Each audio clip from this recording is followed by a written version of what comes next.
P. Allen Smith's Garden to Table is brought to you by the Berry family of nurseries, growers of edibles, hardy trees and shrubs, and fresh holiday greenery. And by the makers of Job's Organic Fertilizer, now in spikes, granular, and water-soluble formulas. EasyGardener.com. We're teaching kids where their food comes from right after this.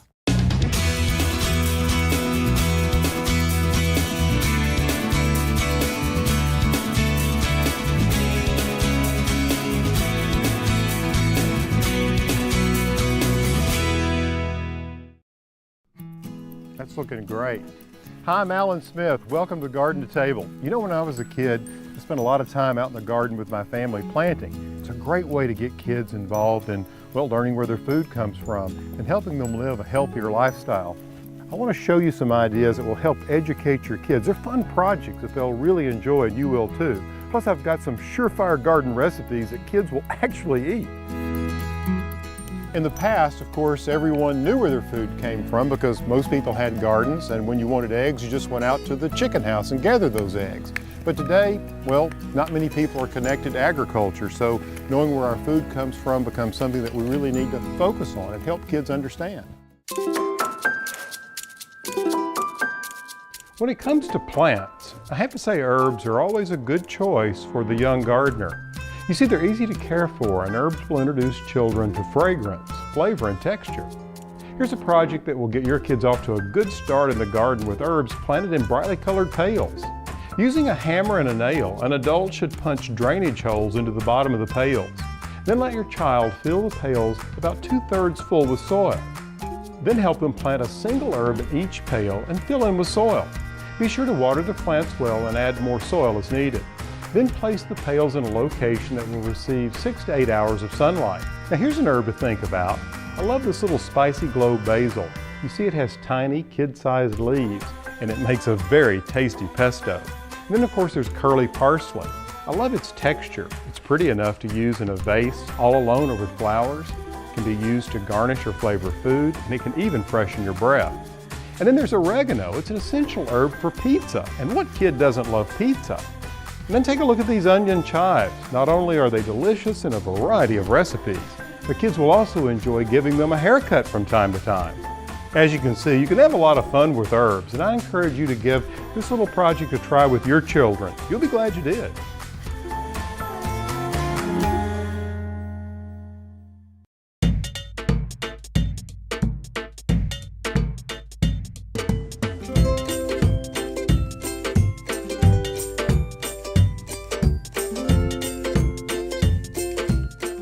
That's looking good there.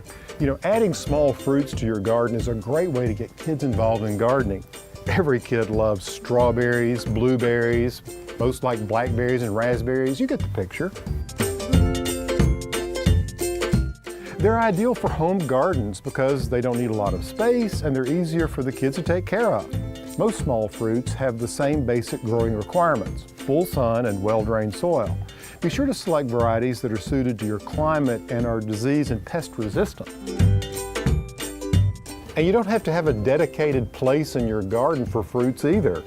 You can edge a raised bed with strawberries or plant a blueberry hedge. You can train blackberries and raspberries to grow up trellises and grapes that will grow over an arbor. Learn about the plant's characteristics and incorporate it into your garden's design, just like a shrub, annual or a perennial. Kids can plant strawberries and blueberries directly in containers like this.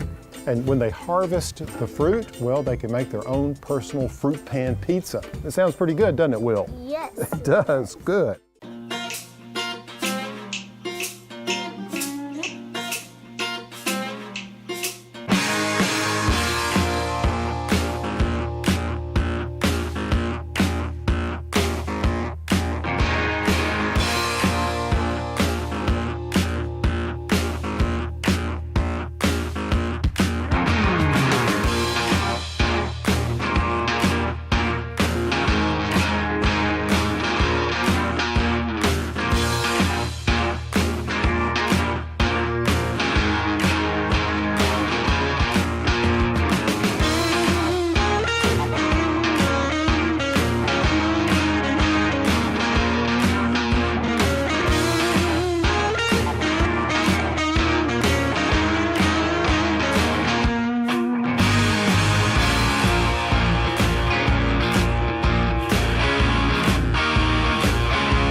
Cooking with kids is a great way for them to, well, maybe eat foods they wouldn't normally eat.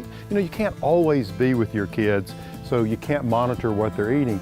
But when at home, if you could spend some time cooking with them, hey, that's when they begin to learn where their food comes from and hopefully begin to develop some habits that are healthy and will set them on a course of a healthy lifestyle for the rest of their lives. According to the American Heart Association, 1 out of 3 kids and teens are overweight or obese. Now that's just insane. Getting your kids on a healthy track is even more important than ever. If children learn to eat healthier now, well, they're more likely to carry that lifestyle into their adult years.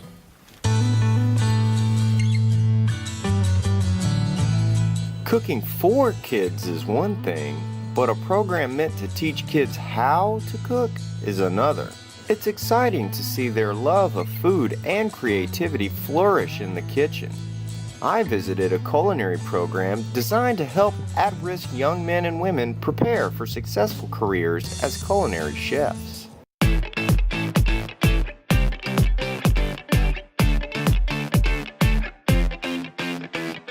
My name is Dr. Linda Solis, and I'm the Regional Director for Job Corps Region 4 Dallas Center. These students are 16 to 24, trying to gain culinary skills to put into action when they seek professional careers. We have 8 teams going now. They're going to start plating at 10:45, all the dishes out at 11 o'clock for the judging. They have 2 proteins. They have a salmon dish and a pork loin, tenderloin dish. They have to present 1 salad and 1 dessert. We might make a fish stock out of the fish bones and put this in there. Put the carrots and potatoes. Onions will bring out more of the flavor. I'm just grinding some peppers. A lot of times, the first time they have an opportunity to leave their centers to show off the skills. The students also get assessed on their knowledge base. You know, in order to be a cook, you've got to know measures, you have to know ingredients, you have to be able to put these things together. Well, yesterday we had 3 hours to prep all the food that we were going to make. This is a rondelette, a round cut, okay? A little apple in it if you want, okay? You can make up for the fruit. If somebody felt short, we was able to pick it up and help them out. It's like, hey man, don't worry about it. Very good at encouraging each other, very good. Start getting your food on your plates. We have 10 minutes of judging, so start getting your product on your plates. When there's 5 minutes left, everything just started flying onto the plates. Get rid of that, get rid of all the utensils that you see just randomly sitting. If it's full of something, leave it. 1 minute, guys, we've got 1 minute. 1 minute instructors.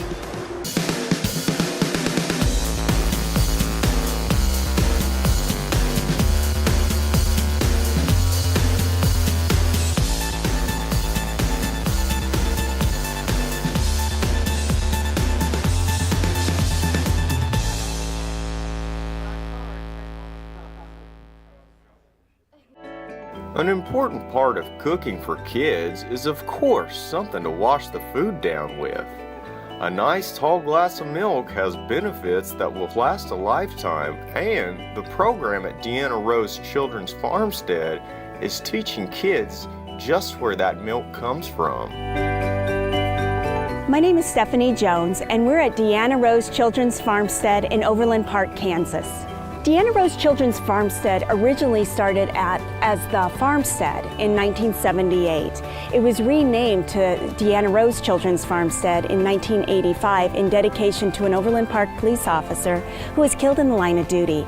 The whole original idea of the Farmstead was to teach children about farm life, to get them exposure to farm animals. We have a pygmy goat bottle feeding pen. Children can go in and feed the pygmy goats with baby bottles. And then we also have chickens that they can feed. And also they get to experience a dairy goat being milked every day.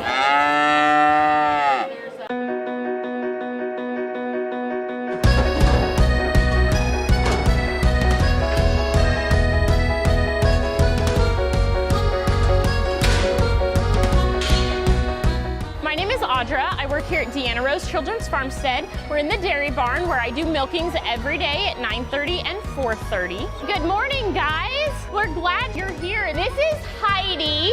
She is a brown Swiss. She's one of our 2 milking cows that we have here at Deanna Rose. The amount that a cow gives varies greatly depending on their breed and what they are fed every day. Holsteins are known for their big production in the dairy industry. They give the most milk, and they can milk between 80 and 100 pounds every day. Cows need a lot of roughage and dry matter. They eat a lot of hay, and then the feed that they get is specific to what they need to get out of the cows. So our cows are not high milkers. We don't need a ton of milk every day. So we're just feeding a ration of sweet feed with some alfalfa pellets. It's just 4 suction cups that have air in them. It doesn't hurt her at all.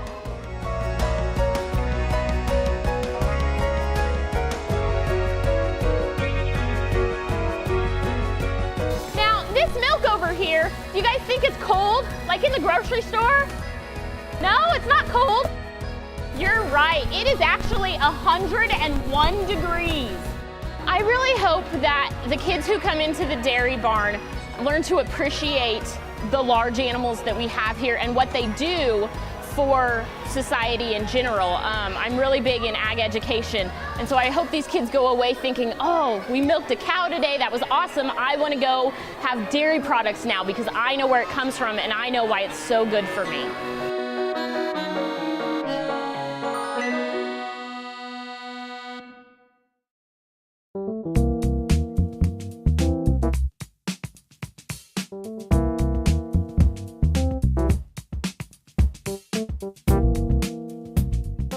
You know, in this part of the world, in the South, we love our sweet potatoes and eat them in lots of different ways.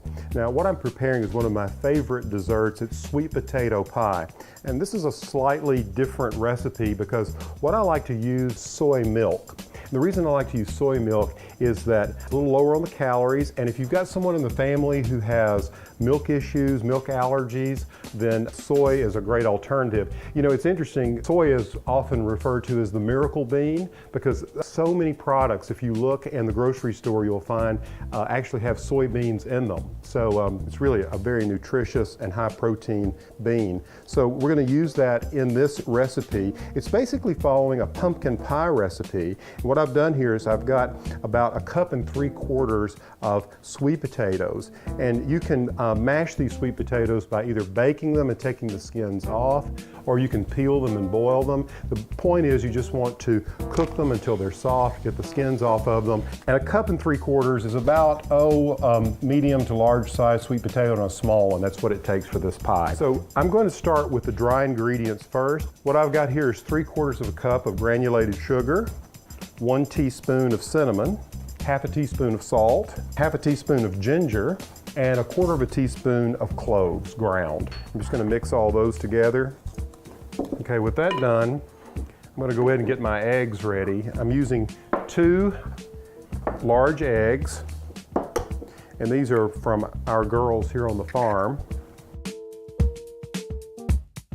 And I'm going to take a whisk here and mix these eggs up. And now with these eggs all whisked together, I'm going to combine the wet ingredients to the dry. So in go the eggs, sweet potatoes. Okay, so I'm going to go ahead and take these ingredients, these moist ingredients, and blend them before I begin adding 12 ounces of soy milk. All right, so I'll take the soy milk. Okay, now I'm going to take the ingredients here and pour them into the pie shell. And I've preheated the oven, and this is important to remember. I preheated the oven to 450, and I'm only going to keep this pie in the oven for 15 minutes at 450, and I'm going to turn the temperature down to 350, and I'm going to let it bake for another 30 minutes, maybe 40. And what you want to do is you want to bake it until you put a knife in the center and it comes out clean. That means it's done. This smells so good. You got to give it a try. Excellent.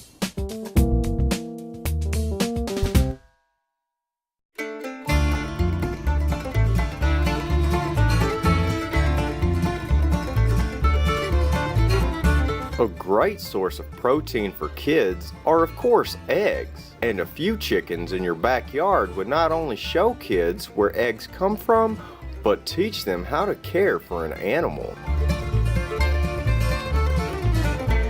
Everybody asks me which breed of chicken is going to produce the most eggs. Well, unequivocally, it would be a Leghorn. This is a white Leghorn.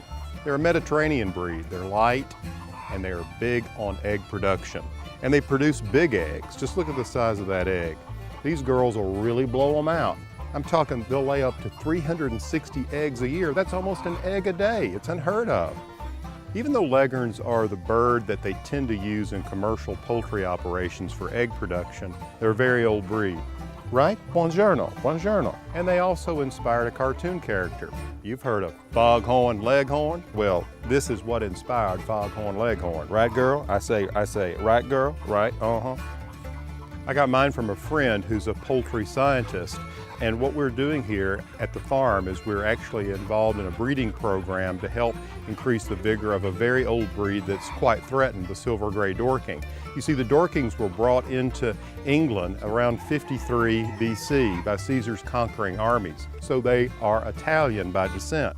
What has happened with the Dorkings is there's so few of them, they've been inbred, and their egg production is way down, the vitality of the breed is way down, and the egg size is way down. For instance, see this egg here?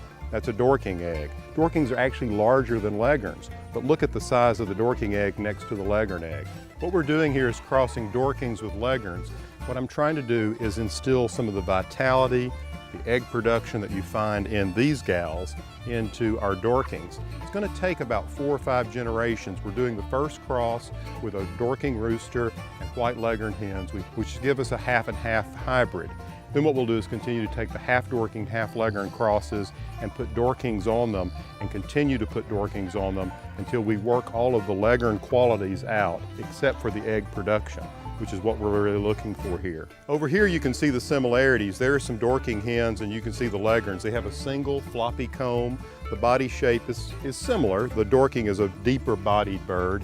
Of course the color is different, but Leghorns come in lots of other different colors.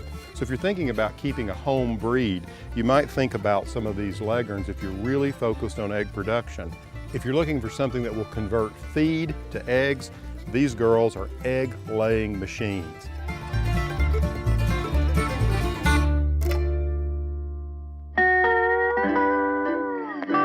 Eggs will give you and your kids lots of protein, and you'll still have plenty left over for the neighbors. Now, here's a quick, healthy breakfast recipe using those eggs that your kids will love, and they'll be ready to start the day.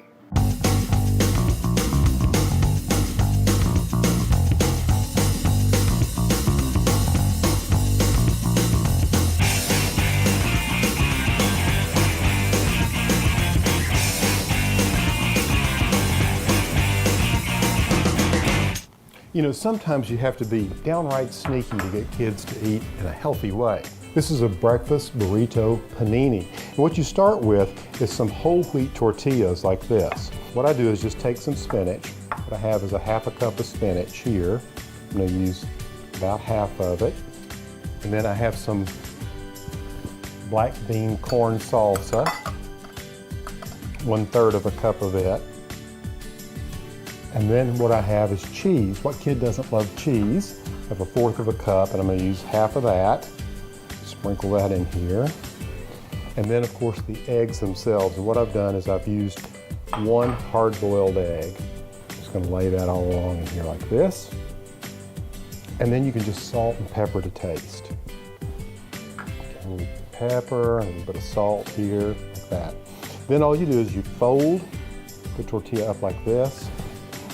Over. And over here we have a non-stick skillet. So I'm going to place the panini, if you will, here, and I'm just going to hold it down with a spatula, and it'll begin to cook on the other side, and that cheese will melt, and all of that will all begin to bind together. And now I'll just flip it over. And after just a minute and a half or so on this side, they're ready. And it's sneaky healthy. Give it a try. You'll enjoy them, and the kids will too.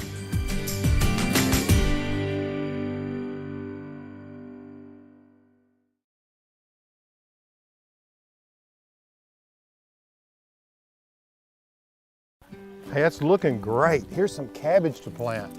Well, that's all the time we have for today's show. I hope you've been inspired to get kids involved in gardening and learning to live a healthier lifestyle. I'll leave you with a quote from John F. Kennedy. Children are the world's most valuable resource and its best hope for the future. Until next time, good eating and good health. We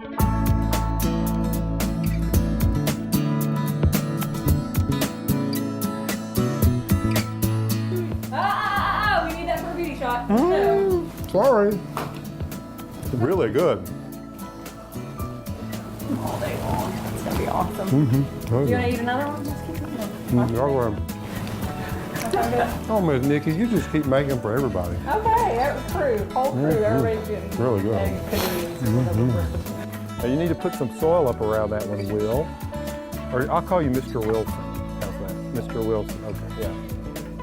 There. Oh, where'd your hand go? Did you chop it off? Oh, there it is, okay. So look, see this little edge? Why don't you take and just peel that little edge off, okay? All right? You don't have to have a dedicated area in your garden for fruits either, okay? Ready? Okay. How's the hair, all right? Okay. The Berry family of nurseries, growers of edibles, hardy trees and shrubs, and fresh holiday greenery. And by the makers of Job's Organic Fertilizer, now in spikes, granular, and water-soluble formulas. EasyGardener.com. Many of the recipes and ideas in this program can be found in Alan's latest book, P. Allen Smith Seasonal Recipes from the Garden. The cookbook includes 120 recipes, featuring 30 for each season. Alan offers cooking tips as well as advice on selecting fresh vegetables. There is also a how-to guide with basic gardening suggestions for growing the best varieties of produce. Allow 4 to 6 weeks for delivery when ordering toll-free at 866-359-7004.